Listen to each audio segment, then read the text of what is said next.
ਵਾਹਿਗੁਰੂ ਜੀ ਕਾ ਖਾਲਸਾ ਵਾਹਿਗੁਰੂ ਜੀ ਕੀ ਫਤਿਹ।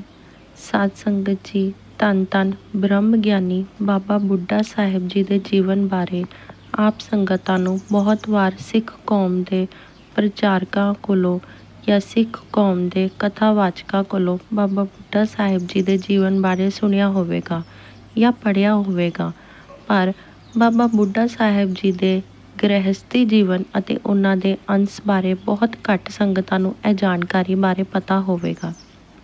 ਸੋ ਸਾਧ ਸੰਗਤ ਜੀ, ਸੰਗਤ ਦੇ ਨਾਲ ਇਸ ਵੀਡੀਓ ਦੇ ਵਿੱਚ ਬਾਬਾ ਬੁੱਢਾ ਸਾਹਿਬ ਜੀ ਦੇ ਗ੍ਰਹਿਸਥ ਜੀਵਨ ਅਤੇ ਉਹਨਾਂ ਦੇ ਅੰਸ਼ ਬਾਰੇ ਅਸੀਂ ਗੱਲ ਕਰਾਂਗੇ, ਵਿਚਾਰ ਕਰਾਂਗੇ। ਸੋ ਸਾਰਿਆਂ ਨੂੰ ਬੇਨਤੀ ਹੈ ਕਿ ਚੈਨਲ ਨੂੰ ਸਬਸਕ੍ਰਾਈਬ ਜ਼ਰੂਰ ਕਰਨਾ ਜੀ। ਧੰਨ ਧੰਨ ਬਾਬਾ ਬੁੱਢਾ ਸਾਹਿਬ ਜੀ ਦਾ ਜਨਮ ਪਿੰਡ ਕੱਤੂ ਨੰਗਲ, ਜ਼ਿਲ੍ਹਾ ਅੰਮ੍ਰਿਤਸਰ ਸਾਹਿਬ ਵਿਖੇ ਪਿਤਾ ਭਾਈ ਸੁੱਗਾ ਜੀ ਦੇ ਘਰ ਮਾਤਾ ਗੌਰਾ ਜੀ ਦੀ ਪਵਿੱਤਰ ਕੁੱਖ ਤੋਂ ਹੋਇਆ ਸੀ। ਬਾਬਾ ਜੀ ਦਾ ਬਚਪਨ ਦਾ ਨਾਮ ਬੁੱਢਾ ਸੀ, ਪਰ ਗੁਰੂ ਨਾਨਕ ਸਾਹਿਬ ਜੀ ਨੇ ਜਦ ਬੂढ़े ਦੀਆਂ ਬਹੁਤ ਸਿਆਣੀਆਂ ਗੱਲਾਂ ਸੁਣੀਆਂ ਤਾਂ ਗੁਰੂ ਜੀ ਕਹਿਣ ਲੱਗੇ, ਤੁਹਾਡੀ ਮੱਤ ਬੁੱਢਿਆਂ ਵਾਂਗ ਸਿਆਣੀ ਹੈ। ਇਸ ਕਰਕੇ ਹੀ ਬਾਬਾ ਜੀ ਦਾ ਨਾਮ ਬਾਬਾ ਬੁੱਢਾ ਜੀ ਕਰਕੇ ਮਸ਼ਹੂਰ ਹੋ ਗਿਆ। ਬਾਬਾ ਬੁੱਢਾ ਜੀ ਗੁਰੂ ਨਾਨਕ ਦੇਵ ਜੀ ਦੀ ਸੇਵਾ ਵਿੱਚ ਇੰਨੇ ਲੀਨ ਹੋ ਗਏ ਸਨ ਕਿ ਉਹਨਾਂ ਨੂੰ ਵਿਆਹ ਬਾਰੇ ਕਦੇ ਖਿਆਲ ਹੀ ਨਹੀਂ ਆਇਆ। ਪਰ ਜਿਵੇਂ ਹਰ ਮਾਪਿਓ ਦੇ ਦਿਲ ਦੀ ਰੀਝ ਹੁੰਦੀ ਹੈ ਕਿ ਉਹਨਾਂ ਦਾ ਧੀਰ ਪੁੱਤਰ ਵਿਆਹਿਆ ਜਾਵੇ, ਇਸੇ ਮੂੰਹ ਵਸ ਹੋ ਕੇ ਬਾਬਾ ਬੁੱਢਾ ਜੀ ਨੂੰ ਜਵਾਨ ਹੁੰਦਿਆਂ ਦੇਖ ਕੇ ਉਹਨਾਂ ਦੇ ਪਿਤਾ ਸੋਗਾ ਜੀ ਅਤੇ ਮਾਤਾ ਕੌਰਾਂ ਜੀ ਦਾ ਖਿਆਲ ਰੁਕ ਨਾ ਸਕਿਆ। ਉਹਨਾਂ ਦੋਵਾਂ ਸੋਚਿਆ ਬਾਬਾ ਜੀ ਸੁੱਖ ਨਾਲ 17 ਕੁ ਸਾਲ ਦੇ ਹੋ ਗਏ ਸਨ, ਇਸ ਲਈ ਇਹਨਾਂ ਦਾ ਵਿਆਹ ਕਰ ਦੇਣਾ ਚਾਹੀਦਾ ਹੈ। ਫਿਰ ਉਹਨਾਂ ਨੇ ਮਨ ਵਿੱਚ ਖਿਆਲ ਆਇਆ, ਅਸੀਂ ਤਾਂ ਬਾਬਾ ਜੀ ਨੂੰ ਗੁਰੂ ਨਾਨਕ ਦੇਵ ਜੀ ਨੂੰ ਸੌਂਪ ਦਿੱਤਾ ਹੈ। ਇਹ ਤਾਂ ਗੁਰੂ ਨਾਨਕ ਸਾਹਿਬ ਜੀ ਦੀ ਮਹਾਨ ਕਿਰਪਾ ਅਥਵਾ ਲਿਹਾਜ਼ ਹੈ ਕਿ ਬਾਬਾ ਬੁੱਢਾ ਜੀ ਨੂੰ ਉਹਨਾਂ ਮਾਂ-ਪਿਓ ਨੂੰ ਮਿਲਣ ਅਤੇ ਉਹਨਾਂ ਦੇ ਕੰਮ ਕਾਜ ਕਰਨ ਦੀ ਆਗਿਆ ਦਿੱਤੀ ਹੋਈ ਸੀ। ਬਾਬਾ ਬੁੱਢਾ ਜੀ ਦੇ ਮਾਤਾ ਪਿਤਾ ਸਲਾਹ ਕਰਕੇ ਗੁਰੂ ਨਾਨਕ ਸਾਹਿਬ ਜੀ ਕੋਲ ਬਾਬਾ ਬੁੱਢਾ ਜੀ ਦੇ ਵਿਆਹ ਦੀ ਇਜਾਜ਼ਤ ਲੈਣ ਲਈ ਕਰਤਾਰਪੁਰ ਸਾਹਿਬ ਚਲੇ ਗਏ। ਭਾਈ ਸੁੱਗਾ ਜੀ ਅਤੇ ਮਾਤਾ ਗੌਰਾ ਜੀ ਨੇ ਪਹੁੰਚ ਕੇ ਗੁਰੂ ਨਾਨਕ ਸਾਹਿਬ ਜੀ ਦੇ ਚਰਨਾਂ 'ਤੇ ਨਮਸਕਾਰ ਕੀਤਾ ਤੇ ਸੰਗਤ ਵਿੱਚ ਬੈਠ ਕੇ ਕੀਰਤਨ ਸਰਵਣ ਕਰਨ ਲੱਗੇ। ਐਸਾ ਮਨ ਟਿਕਿਆ, ਕੋਈ ਸੁੱਧ ਨਾ ਰਹੀ। ਕੀਰਤਨ ਦੀ ਸਮਾਪਤੀ ਮਗਰੋਂ ਲੰਗਰ ਵਿੱਚ ਭਾਂਡੇ ਸਾਫ਼ ਕਰਨ ਦੀ ਸੇਵਾ ਕੀਤੀ। ਫਿਰ ਗੁਰੂ ਨਾਨਕ ਸਾਹਿਬ ਜੀ ਦੇ ਕੋਲ ਪਹੁੰਚੇ ਤੇ ਹੱਥ ਜੋੜ ਕੇ ਬੇਨਤੀ ਕੀਤੀ, ਸਤਿਗੁਰ ਜੀ, ਅਸੀਂ ਚਾਹੁੰਦੇ ਹਾਂ ਕਿ ਬੁੱਢਾ ਜੀ ਦਾ ਵਿਆਹ ਕਰ ਦਈਏ। ਤੁਹਾਡੀ ਇਜਾਜ਼ਤ ਲੈਣ ਵਾਸਤੇ ਆਏ ਹਾਂ। ਤੁਸੀਂ ਜੋ ਹੁਕਮ ਕਰੋਗੇ ਉਹਦਾ ਹੀ ਹੋਵੇਗਾ। ਗੁਰੂ ਨਾਨਕ ਸਾਹਿਬ ਜੀ ਨੇ ਆਖਿਆ, ਵਿਆਹ ਕਰਵਾਉਣਾ ਕੋਈ ਮਾੜਾ ਕਰਮ ਨਹੀਂ, ਸਗੋਂ ਗ੍ਰਹਿਸਥੀ ਦਾ ਤਾਂ ਤਿਆਗੀ ਨਾਲੋਂ ਕਈ ਗੁਣਾ ਚੰਗਾ ਹੁੰਦਾ ਹੈ। ਗੁਰੂ ਨਾਨਕ ਸਾਹਿਬ ਜੀ ਤੋਂ ਇਜਾਜ਼ਤ ਲੈ ਕੇ ਬਾਬਾ ਬੁੱਢਾ ਜੀ ਨੂੰ ਨਾਲ ਲੈ ਕੇ ਮਾਤਾ ਪਿਤਾ ਜੀ ਕੱਤੂ ਨੰਗਲ ਪਹੁੰਚ ਗਏ। ਬਾਬਾ ਬੁੱਢਾ ਜੀ ਦੀ ਮੰਗਣੀ ਬਟਾਲਾ ਨਗਰ, ਜ਼ਿਲ੍ਹਾ ਗੁਰਦਾਸਪੁਰ ਦੇ ਜ਼ਮੀਂਦਾਰ ਦੀ ਪੁੱਤਰੀ ਬੀਬੀ ਮਹਿਰੋਆ ਜੀ ਨਾਲ ਹੋਈ। ਜਦੋਂ ਵਿਆਹ ਦਾ ਦਿਨ ਮਿੱਥਿਆ ਤੇ ਬਾਬਾ ਬੁੱਢਾ ਜੀ ਤੇ ਪਰਿਵਾਰ ਗੁਰੂ ਨਾਨਕ ਸਾਹਿਬ ਜੀ ਦੇ ਕੋਲ ਪਹੁੰਚ ਕੇ ਵਿਆਹ ਵਿੱਚ ਸ਼ਾਮਿਲ ਹੋਣ ਦੀ ਬੇਨਤੀ ਕੀਤੀ। ਗੁਰੂ ਨਾਨਕ ਸਾਹਿਬ ਜੀ ਨੇ ਆਖਿਆ, ਇੱਥੇ ਸੰਗਤ ਰੋਜ਼ ਦਰਸ਼ਨ ਲਈ ਆਉਂਦੀ ਹੈ, ਇਸ ਲਈ ਅਸੀਂ ਆ ਨਹੀਂ ਸਕਦੇ। ਗੁਰੂ ਨਾਨਕ ਸਾਹਿਬ ਜੀ ਨੇ ਆਪਣੇ ਛੋਟੇ ਪੁੱਤਰ ਲక్ష్ਮੀ ਦਾਸ ਅਤੇ ਉਹਨਾਂ ਦੀ ਪਤਨੀ ਬੀਬੀ ਲక్ష్ਮੀ ਜੀ ਨੂੰ ਵਿਆਹ ਵਿੱਚ ਸ਼ਾਮਿਲ ਹੋਣ ਲਈ ਭੇਜਿਆ। ਬਾਬਾ ਬੁੱਢਾ ਸਾਹਿਬ ਜੀ ਦੀ ਬਰਾਤ ਕੱਤੂ ਨੰਗਲ ਤੋਂ ਬਟਾਲਾ ਵਾਸਤੇ ਰਵਾਨਾ ਹੋਈ। ਇਸ ਬਰਾਤ ਵਿੱਚ ਬਾਬਾ ਲక్ష్ਮੀ ਦਾਸ, ਉਹਨਾਂ ਦੀ ਪਤਨੀ ਬੀਬੀ ਲక్ష్ਮੀ ਸੀ। ਗੁਰੂ ਨਾਨਕ ਸਾਹਿਬ ਜੀ ਦੇ ਬਹੁਤ ਪਿਆਰ ਵਾਲੇ ਸਿੱਖ ਅਤੇ ਪਰਿਵਾਰਿਕ ਵੀ ਸ਼ਾਮਿਲ ਹੋਏ। ਗੁਰੂ ਨਾਨਕ ਸਾਹਿਬ ਜੀ ਦੇ ਦੱਸੇ ਅਨੁਸਾਰ ਕੀਰਤਨ ਕਰਦਿਆਂ ਸੰਗਤਾਂ ਬਟਾਲਾ ਨਗਰ ਵਿੱਚ ਪਹੁੰਚੀਆਂ। ਉਹਨਾਂ ਦਾ ਭਰਵਾਂ ਸਵਾਗਤ ਕੀਤਾ ਗਿਆ। ਗੁਰੂ ਨਾਨਕ ਸਾਹਿਬ ਜੀ ਦੀ ਚਲਾਈ ਮਰਿਆਦਾ ਅਨੁਸਾਰ ਬਾਬਾ ਜੀ ਦਾ ਵਿਆਹ ਬੀਬੀ ਮਹਿਰੋਆ ਜੀ ਨਾਲ ਹੋ ਗਿਆ। ਬਾਬਾ ਬੁੱਢਾ ਜੀ ਗ੍ਰਹਿਸਥੀ ਧਰਮ ਨਿਭਾਉਣ ਦੇ ਨਾਲ ਨਾਲ ਗੁਰੂ ਨਾਨਕ ਸਾਹਿਬ ਜੀ ਦੇ ਚਰਨਾਂ ਵਿੱਚ ਵੀ ਹਾਜ਼ਰੀ ਲਾ ਕੇ ਆਉਂਦੇ। ਬਾਬਾ ਬੁੱਢਾ ਜੀ ਦੇ ਪਿਤਾ ਭਾਈ ਸੂਗਾ ਜੀ ਅਕਾਲ ਪੁਰਖ ਦੇ ਚਰਨਾਂ ਵਿੱਚ ਜਾ ਵਿਰਾਜੇ। ਮਾਤਾ ਗੌਰਾ ਜੀ ਵੀ ਪਤੀ ਦੇ ਪਿੱਛੇ ਸੱਚਖੰਡ ਵਿੱਚ ਜਾ ਵਿਰਾਜੇ। ਗੁਰੂ ਨਾਨਕ ਸਾਹਿਬ ਜੀ ਆਏ ਅਤੇ ਹੱਥੀਂ ਦਸਤਾਰ ਸਜਾ ਕੇ ਘਰ ਦੀ ਸਾਰੀ ਜ਼ਿੰਮੇਵਾਰੀ ਬਾਬਾ ਬੁੱਢਾ ਜੀ ਦੇ ਮੋਢਿਆਂ 'ਤੇ ਪਾ ਦਿੱਤੀ। ਬਾਬਾ ਬੁੱਢਾ ਜੀ ਨੇ ਹੱਥ ਜੋੜ ਕੇ ਬੇਨਤੀ ਕੀਤੀ, ਆਪ ਜੀ ਦੇ ਚਰਨਾਂ ਨਾਲ ਜੁੜਿਆ ਰਹਾਂ। ਗੁਰੂ ਜੀ ਨੇ ਖੁਸ਼ ਹੋ ਕੇ ਆਖਿਆ, ਬਾਬਾ ਜੀ ਮੈਂ ਤੁਹਾਡੇ ਤੋਂ ਦੂਰ ਨਾ ਹੋ ਸਾਂ। ਬਾਬਾ ਬੁੱਢਾ ਜੀ ਦੇ ਘਰ 4 ਪੁੱਤਰਾਂ ਨੇ ਜਨਮ ਲਿਆ। ਭਾਈ ਸੁਧਾਰੀ ਜੀ, ਭਾਈ ਭਿਖਾਰੀ ਜੀ, ਭਾਈ ਮਹਿਮੂ ਜੀ ਅਤੇ ਸਭ ਤੋਂ ਛੋਟੇ ਭਾਈ ਭਾਣਾ ਜੀ। ਬਾਬਾ ਬੁੱਢਾ ਜੀ ਨੇ ਆਪਣੇ ਜੀਵਨ ਮਨੁੱਖਤਾ ਦੀ ਸੇਵਾ ਲਈ ਲਗਾਇਆ ਅਤੇ ਗੁਰੂ ਜੀ ਦੇ ਨਾਮ ਜਪਣ, ਕੀਰਤਨ ਕਰਨ ਅਤੇ ਵੰਡ ਛਕਣ ਦੇ ਉਪਦੇਸ਼ ਨੂੰ ਕਮਾ ਕੇ ਦਿਖਾਇਆ। ਗੁਰੂ ਨਾਨਕ ਦੇਵ ਜੀ ਉਹਨਾਂ ਉੱਪਰ ਬਹੁਤ ਪ੍ਰਸੰਨ ਸਨ ਅਤੇ ਜਦੋਂ ਗੁਰੂ ਜੀ ਨੇ ਗੁਰਗੱਦੀ ਗੁਰੂ ਅੰਗਦ ਦੇਵ ਜੀ ਨੂੰ ਸੌਂਪੀ ਤਾਂ ਗੁਰੂ ਜੀ ਨੇ ਗੁਰਿਆਈ ਦੀ ਰਸਮ ਬਾਬਾ ਬੁੱਢਾ ਜੀ ਪਾਸੋਂ ਕਰਵਾਈ। ਇਸ ਤੋਂ ਮਗਰੋਂ ਤੀਜੀ ਪਾਤਸ਼ਾਹੀ, ਚੌਥੀ ਪਾਤਸ਼ਾਹੀ, ਪੰਜਵੀਂ ਅਤੇ 6ਵੀਂ ਪਾਤਸ਼ਾਹੀ ਨੂੰ ਵੀ ਗੁਰਤਾ ਗੱਦੀ ਦੀ ਰਸਮ ਬਾਬਾ ਬੁੱਢਾ ਜੀ ਕਰਦੇ ਰਹੇ। ਬਾਬਾ ਬੁੱਢਾ ਸਾਹਿਬ ਜੀ ਨੇ ਆਪਣੇ ਅੰਤਿਮ ਸਮੇਂ 6ਵੇਂ ਪਾਤਸ਼ਾਹ ਸ੍ਰੀ ਗੁਰੂ ਹਰਗੋਬਿੰਦ ਸਾਹਿਬ ਜੀ ਨੂੰ ਯਾਦ ਕੀਤਾ। ਉਸ ਸਮੇਂ ਸ੍ਰੀ ਗੁਰੂ ਹਰਗੋਬਿੰਦ ਸਾਹਿਬ ਚੱਲ ਕੇ ਬਾਬਾ ਬੁੱਢਾ ਜੀ ਦੇ ਗ੍ਰਹਿ ਰਮਦਾਸ ਵਿਖੇ ਪਹੁੰਚੇ। ਬਾਬਾ ਬੁੱਢਾ ਜੀ ਸੰਨ 1631 ਨੂੰ 125 ਸਾਲ ਦੀ ਉਮਰ ਵਿੱਚ ਸੱਚਖੰਡ ਵਿੱਚ ਜਾ ਬਿਰਾਜੇ। ਸ੍ਰੀ ਗੁਰੂ ਹਰਗੋਬਿੰਦ ਸਾਹਿਬ ਜੀ ਨੇ ਆਪਣੀ ਹੱਥੀਂ ਬਾਬਾ ਬੁੱਢਾ ਜੀ ਦਾ ਅੰਤਿਮ ਸੰਸਕਾਰ ਕੀਤਾ।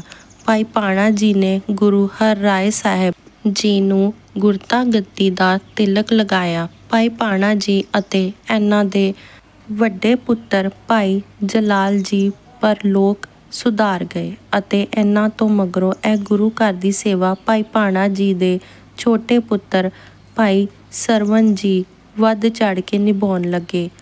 ਭਾਈ ਸਰਵਣ ਜੀ ਗੁਰਮੁਖ ਸੇਵਾ ਬਾਬਾ ਬੁੱਢਾ ਜੀ ਦੇ ਪੜਪੋਤੇ ਅਤੇ ਭਾਈ ਸਰਵਣ ਜੀ ਦੇ ਸਪੁੱਤਰ ਭਾਈ ਝੰਡਾ ਜੀ ਨੇ ਇਹ ਸੇਵਾ ਨਿਭਾਈ। ਬਾਬਾ ਬੁੱਢਾ ਜੀ ਨੇ ਇਸ ਪੜਪੋਤੇ ਦਾ ਆਨੰਦ ਕਾਰਜ ਆਪਣੇ ਹੱਥੀਂ ਕੀਤਾ ਸੀ। ਭਾਈ ਝੰਡਾ ਜੀ ਦੇ ਜਨਮ ਵੇਲੇ ਗੁਰੂ ਰਾਮਦਾਸ ਜੀ ਬਾਬਾ ਬੁੱਢਾ ਸਾਹਿਬ ਜੀ ਕੋਲ ਰਮਸਰ ਗਏ ਅਤੇ ਇਸ ਭਾਈ ਝੰਡੇ ਦੇ ਨਾਂ ਉੱਤੇ ਹੀ ਗੁਰੂ ਰਾਮਦਾਸ ਜੀ ਨੇ ਰਾਮਦਾਸ ਦਾ ਨਾਂ ਝੰਡਾ ਨਗਰ ਰੱਖਿਆ ਸੀ।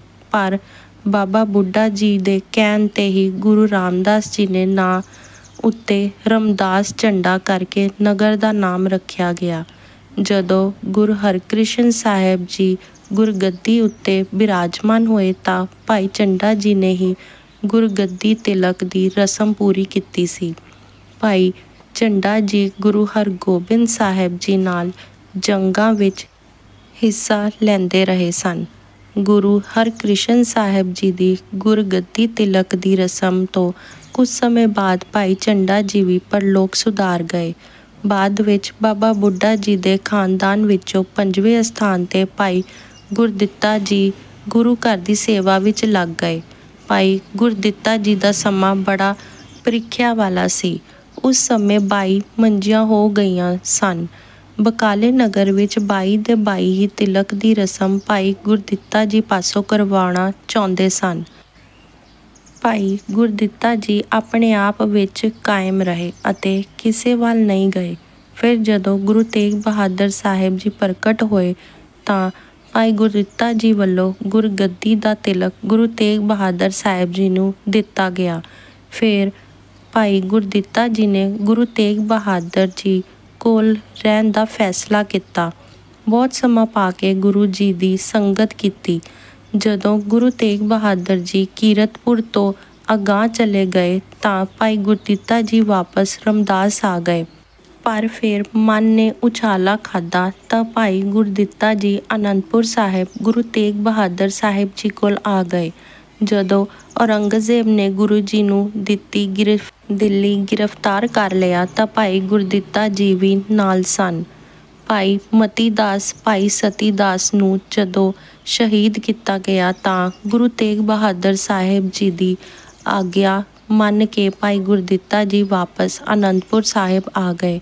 ਭਾਈ ਗੁਰਦਿੱਤਾ ਜੀ ਦਰਿਆ ਜਮੁਨਾ ਦੇ ਕੰਢੇ ਪਹੁੰਚੇ ਅਤੇ ਉੱਥੇ ਸਮਾਧੀ ਲੀਨ ਹੋ ਕੇ 1732 ਵਿੱਚ ਸਰੀਰ ਤਿਆਗ ਗਏ। ਬਾਬਾ ਬੁੱਢਾ ਸਾਹਿਬ ਜੀ ਦੀ 6ਵੀਂ ਅੰਸ ਵਿੱਚੋਂ ਐਸੇ ਮਹਾਂਪੁਰਖ ਪੈਦਾ ਹੋਏ ਜਿਨ੍ਹਾਂ ਦਾ ਜਸ ਸਭ ਪਾਸੇ ਦੂਰ ਦੂਰ ਤੱਕ ਫੈਲ ਗਿਆ, ਜਿਨ੍ਹਾਂ ਦਾ ਹਿੰਦੂ ਮੁਸਲਮਾਨ ਸਭ ਆਦਰ ਅਤੇ ਸਤਿਕਾਰ ਕਰਦੇ ਸਨ, ਜਿਨ੍ਹਾਂ ਦਾ ਨਾਮ ਭਾਈ ਰਾਮ ਕੋਇਰ ਜੀ ਸੀ। ਬਾਅਦ ਵਿੱਚ ਗੁਰੂ ਗੋਬਿੰਦ ਸਿੰਘ ਜੀ ਕੋਲੋਂ ਅੰਮ੍ਰਿਤ ਛਕ ਕੇ ਭਾਈ ਗੁਰਬਖਸ਼ ਸਿੰਘ ਜੀ ਰੱਖਿਆ ਗਿਆ। ਭਾਈ ਰਾਮਕੁਰ ਜੀ ਗੁਰੂ ਗੋਬਿੰਦ ਸਿੰਘ ਜੀ ਤੋਂ ਲਗਭਗ 6 ਸਾਲ ਛੋਟੇ ਸਨ।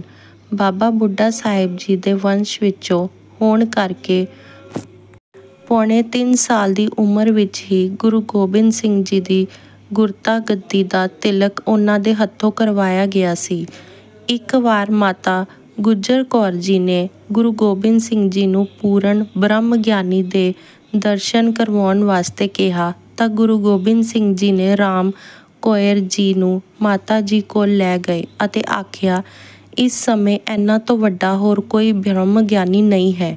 ਕਿਹਾ ਜਾਂਦਾ ਹੈ ਕਿ ਜਦੋਂ ਗੁਰੂ ਗੋਬਿੰਦ ਸਿੰਘ ਜੀ ਨੰਦੇੜ ਸਾਹਿਬ ਨੂੰ ਚਾਲੇ ਪਾਉਣ ਲੱਗੇ ਤਾਂ ਭਾਈ ਰਾਮ ਕੋਇਰ ਜੀ ਨੂੰ ਵਾਪਿਸ ਰਾਮਦਾਸ ਭੇਜ ਦਿੱਤਾ ਅਤੇ ਗੁਰੂ ਗੋਬਿੰਦ ਸਿੰਘ ਜੀ ਨੇ 2 ਵਰ ਦਿੱਤੇ ਕਿ ਜਦੋਂ ਤੁਸੀਂ ਕਥਾ ਕਰਿਆ ਕਰੋਗੇ ਤੁਹਾਡੀ ਜ਼ੁਬਾਨ 'ਤੇ ਅਸੀਂ ਬਿਰਾਜਮਾਨ ਹੋ ਕੇ ਕਥਾ ਕਰਵਾਇਆ ਕਰਾਂਗੇ। ਦੂਸਰਾ, ਜਦੋਂ ਸਾਡੇ ਦਰਸ਼ਨ ਕਰਨ ਨੂੰ ਦਿਲ ਕਰੇ ਸ਼ਸਤਰ ਧਾਰਨ ਕਰਕੇ ਸ਼ਿਕਾਰ ਨੂੰ ਨਿਕਲਿਆ ਕਰੋ, ਸਾਡੇ ਦਰਸ਼ਨ ਹੋਣਗੇ। ਭਾਈ ਰਾਮਕੁਰ ਨੇ ਚਲਾਣੇ ਤੋਂ ਬਾਅਦ ਰਾਮਦਾਸ ਡੇਰੇ ਦੀ ਜਾਇਦਾਦ ਦਾ ਵਾਰਸ ਉਹਨਾਂ ਦਾ ਪੁੱਤਰ ਭਾਈ ਮਹਿਰ ਸਿੰਘ ਜੀ ਬਣੇ, ਜਿਨ੍ਹਾਂ ਡੇਰੇ ਦੀ ਸੰਭਾਲ ਬਿਕਰਮੀ 1820 ਤੱਕ ਕੀਤੀ। ਉਪਰੰਤ ਉਹਨਾਂ ਦਾ ਸੁਪੁੱਤਰ ਭਾਈ ਸ਼ਾਮ ਸਿੰਘ ਜੀ ਵਾਰਸ ਬਣ ਗਏ। ਭਾਈ ਸ਼ਾਮ ਸਿੰਘ ਜੀ ਚਾਲਨਾ ਕਰ ਜਾਣ ਬਾਅਦ ਉਹਨਾਂ ਦੇ ਪੁੱਤਰ ਭਾਈ ਕਾਹਨ ਸਿੰਘ ਜਵਾਨ ਉਮਰੇ ਉਸੇ ਸਾਲ ਹੀ ਚਲਾਣਾ ਕਰ ਗਏ। ਅੱਗੋਂ ਉਹਨਾਂ ਦੇ ਪੁੱਤਰ ਭਾਈ ਸੁਜਾਨ ਸਿੰਘ ਅਜੇ ਬਾਲ ਹੀ ਸਨ, ਜਾਇਦਾਦ ਦੇ ਪ੍ਰਬੰਧ ਸੰਭਾਲਣ ਜੋਗੇ ਨਹੀਂ ਸਨ। ਉੱਧਰ ਸਿੱਖ ਮਿਸਲਾਂ ਦੀ ਵਾਪਸੀ ਲੜਾਈ ਸ਼ੁਰੂ ਹੋ ਗਈ। ਉਹਨਾਂ ਨੇ ਇਸ ਡੇਰੇ 'ਤੇ ਕਬਜ਼ਾ ਕਰ ਲਿਆ, ਪਰ ਛੇਤੀ ਹੀ ਗਲਤੀ ਦਾ ਅਹਿਸਾਸ ਹੋ ਗਿਆ। ਬਾਬਾ ਬੁੱਢਾ ਜੀ ਦੀ ਨਿਸ਼ਾਨੀ ਨੂੰ ਕਾਇਮ ਰੱਖਣ ਲਈ ਡੇਰੇ ਦਾ ਪ੍ਰਬੰਧ ਚਰਨ ਦਾਸ ਨਾਮਦੇਵ ਮਹੰਤ ਦੇ ਸਪੁਰਦ ਕਰ ਦਿੱਤਾ। ਮਹੰਤ ਚਰਨ ਦਾਸ ਤੋਂ ਬਾਅਦ ਤਰਦੀਬ ਵਾਰ ਮਹੰਤ ਬ੍ਰਹਮ ਪ੍ਰਕਾਸ਼, ਮਹੰਤ ਰਾਮ ਪ੍ਰਦਾਸ, ਲੱਖਾਂ ਰੁਪਈਆਂ ਦੀ ਜਾਇਦਾਦ ਮਹੰਤ ਠਾਕੁਰ ਦਾਸ ਅਤੇ ਅਖੀਰ ਵਿੱਚ ਰਘਬੀਰ ਦਾਸ ਉਸ ਸਮੇਂ ਤੱਕ ਬਾਬਾ ਬੁੱਢਾ ਜੀ ਦੀ ਲੱਖਾਂ ਰੁਪਈਆਂ ਦੀ ਜਾਇਦਾਦ ਦੀ ਸੰਭਾਲ ਕਰਦੇ ਰਹੇ ਅਤੇ ਡੇਰੇ ਦੇ ਸੰਭਾਲ ਬੜੇ ਸੁਚੱਜੇ ਢੰਗ ਨਾਲ ਨਿਭਾਉਂਦੇ ਰਹੇ। ਜਦੋਂ ਅਕਾਲੀ ਲਹਿਰ ਚੱਲੀ ਤਾਂ ਮਹੰਤ ਰਘਬੀਰ ਦਾਸ ਨੇ ਗੁਰਦੁਆਰੇ ਦਾ ਸਾਰਾ ਪ੍ਰਬੰਧ ਅਕਾਲੀ ਅਥਵਾ ਸ਼੍ਰੋਮਣੀ ਗੁਰਦੁਆਰਾ ਪ੍ਰਬੰਧਕ ਕਮੇਟੀ ਨੂੰ ਸੌਂਪ ਦਿੱਤਾ। ਬਾਅਦ ਵਿੱਚ ਬਾਬਾ ਖੜਕ ਸਿੰਘ ਜੀ ਨੇ ਰਾਤ ਦਿਨ ਇੱਕ ਕਰਕੇ ਬਾਬਾ ਬੁੱਢਾ ਜੀ ਦਾ ਇਹ ਰਾਮਦਾਸ ਵਾਲਾ ਅਸਥਾਨ ਸਰੋਵਰ ਅਤੇ ਲੰਗਰ ਹਾਲ ਸੰਗਤਾਂ ਲਈ ਬਣਾ ਕੇ ਤਿਆਰ ਕਰ ਦਿੱਤਾ। ਸੋ ਇਹ ਸੀ ਸੰਖੇਪ ਇਤਿਹਾਸ ਬਾਬਾ ਬੁੱਢਾ ਸਾਹਿਬ ਜੀ ਦੇ ਜੀਵਨ ਅਤੇ ਉਹਨਾਂ ਦੀ ਅੰਸ਼ ਦਾ, ਜੋ ਆਪ ਜੀ ਦੇ ਨਾਲ ਅਸੀਂ ਇਸ ਵੀਡੀਓ ਦੇ ਵਿੱਚ ਸਾਂਝਾ ਕੀਤਾ ਹੈ। ਸਾਧ ਸੰਗਤ ਜੀ, ਇਤਿਹਾਸ ਬੋਲਦਿਆਂ ਕਿਸੇ ਵੀ ਪ੍ਰਕਾਰ ਦੀ ਕੋਈ ਭੁੱਲ ਚੁੱਕ ਹੋ ਗਈ ਹੋਵੇ ਤਾਂ ਅਸੀਂ ਆਪ ਜੀ ਦੇ ਕੋਲੋਂ ਮਾਫੀ ਮੰਗਦੇ ਹਾਂ। ਵਾਹਿਗੁਰੂ ਜੀ ਕਾ ਖਾਲਸਾ, ਵਾਹਿਗੁਰੂ ਜੀ ਕੀ ਫਤਿਹ।